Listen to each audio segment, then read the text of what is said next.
কিসের রথ? আমাদের কুচবিহারে তো একটা রথ বেরোয়, যে রথ মদনমোহন ঠাকুরবাড়ি হয়ে যায়।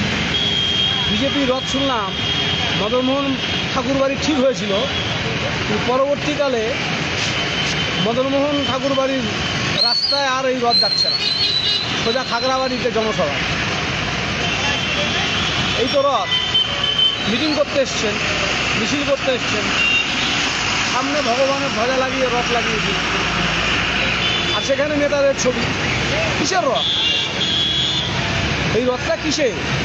সাম্প্রদায়িকতাবাদ, বিচ্ছিন্নতাবাদের প্রসার ঘটানোর জন্য গ্রাম বাংলায় ঘুরে বেড়াবে, পশ্চিমবাংলার মানুষ তিরস্কার করবে।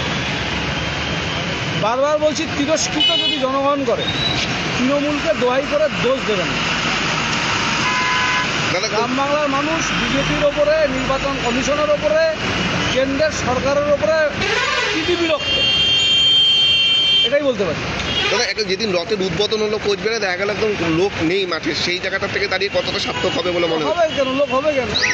লোক হবে কেন? এখন তো পুলিশ পাহারা রথযাত্রা করছেন, নির্বাচন কমিশনে ভয় দেখিয়ে দিচ্ছেন। লোক কোথা থেকে আনবে? লোকও তো আসাম থেকে, বিহার থেকে আনতে হবে। নেতা আসলে হবে না, এরপরে লোকও আনতে হবে। বাংলায় লোক নেই।